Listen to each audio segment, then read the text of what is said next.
Good morning, students. Welcome to social science lecture. In the last lecture, we have discussed about factors. जो उन factors के बारे में हमने डिस्कस किया था जिसके ऊपर हमारा ऑक्यूपेशन डिपेंड करता है, और न्यू ऑक्यूपेशंस के बारे में हमने पढ़ा था।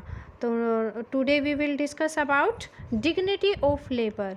क्या होती है डिग्निटी ऑफ लेबर? सबसे पहले तो आपको लेबर पता होनी चाहिए कि लेबर क्या होती है। कि ऑल फॉर्म ऑफ ऑक्यूपेशन और जॉब, कि जो भी हम काम करते हैं चाहे जॉब करते हैं वो लेबर होती है, वो उसको कहा जाता है नोन एज लेबर, इनकी लेबर कहा जाता है। और ये दो तरह की होती है, एक होती है मैनुअल लेबर और एक होती है इंटेलेक्चुअल लेबर। मैनुअल लेबर जिसमें हमें फिजिकल स्ट्रेंथ की ज़रूरत होती है, जैसे मेसन हो गया, कारपेंटर हो गया, बटचर, स्वीपर, तो ये क्या है मैनुअल लेबर। इंटेलेक्चुअल लेबर में क्या है, किसकी ज़रूरत होती है, मेंटल एबिलिटी की और एजुकेशनल क्वालिफिकेशन की, जैसे लॉयर हो गया, डॉक्टर हो गया, इंजीनियर, टीचर। तो इनके ये दो तरह की होती है, यानी कि मैनुअल जो हाथों से ज़्यादा काम होता है जिसमें, और इंटेलेक्चुअल लेबर जिसमें मेंटल यानी कि दिमाग की ज़्यादा ज़रूरत होती है। तो ये हमारे यहाँ पर जो है किसको ज़्यादा इम्पोर्टेंट माना जाता है, इंटेलेक्चुअल लेबर को। जो मैनुअल लेबर है उसको हमेशा नीचे की साइड देखा जाता है, यानी कि उसको अच्छा नहीं माना जाता है, तो हम उनकी रिस्पेक्ट करना भी भूल जाते हैं और उनके काम की भी रिस्पेक्ट नहीं करते हैं। तो क्या है, सभी कामों को जो सारे ऑल ऑक्यूपेशंस होते हैं किसकी ज़रूरत होती है, हार्डवर्क की, सिंसियरिटी, मेंटल अलर्टनेस और क्रिएटिविटी।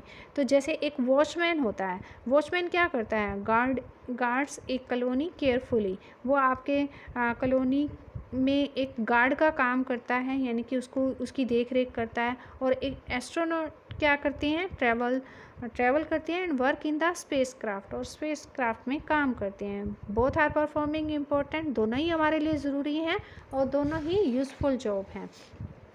इसी से रिलेटेड आपको एक स्टोरी भी है कि एक बार एक आदमी होता है जिसका नाम हरि होता है, और वो कहाँ खाना मांगने के लिए एक संत के पास जाता है। तो संत उससे पूछता है कि तुम्हारे घर में क्या क्या है। तो हरि उसको रिप्लाई करता है कि I have a blanket is only big enough to cover my body and spread a sheet. मेरे पास एक शीट है और एक ब्लैंकेट है, तो और मेरे पास एक लेदर का वाटर बैग भी है। तो संत उसको कहता है कि घर जाओ और ये दोनों आइटम्स लेकर आओ। हरि घर जाता है और दोनों आइटम्स लाकर संत को दे देता है। और संत वहाँ पर जितने भी प्रेजेंट होते हैं वहाँ पर लोग उनसे पूछता है कि कोई इनको ख़रीदना चाहेगा। तो उनमें से एक आदमी कहता है कि मैं इसको ले लूँगा, 5 रुपीज़ दूँगा दोनों चीज़ों की। तो दूसरा एक और आदमी ऑफ़र करता है 10 रुपीज़। तो संत क्या करता है, उनसे पैसे ले लेता है और वो 10 रुपीज़ हरि को दे देता है।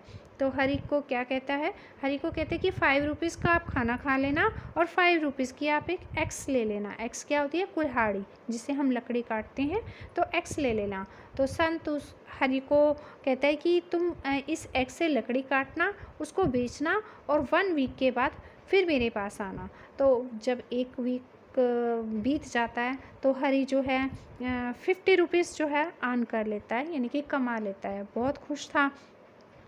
तो संत उसके कंधे पर हाथ रखकर कहता है कि तुम बहुत खुश दिखाई दे रहे हो, क्यों क्यों, बिकॉज लेबर हैज़ डिग्निटी, क्योंकि जो मेहनत करना है वो डिग्निटी है, बट बैगिंग ब्रिंग शेम। अगर आप भीख मांगते तो वो आपकी मतलब आपको शर्मिंदा करती है। तो इसलिए मेहनत करो, मेहनत से कमा लो, यानी कि वो मैनुअल लेबर उसने की थी और मैनुअल लेबर से उसने अपने आप में एक रिस्पेक्टफुल काम किया था। तो क्या होती है डिग्निटी ऑफ लेबर, अब आपको अच्छे से समझ में आ गया होगा कि dignity of labour means respect for all types of labour, कि हर काम की रिस्पेक्ट करना, not considering any job superior to other, कि कोई भी काम दूसरे काम से अच्छा नहीं होता है। जैसे कश्मीर का क्राफ्टमैन है, वो शॉल पर एम्ब्रॉयड्री करता है, वुड पर कार्विंग करता है।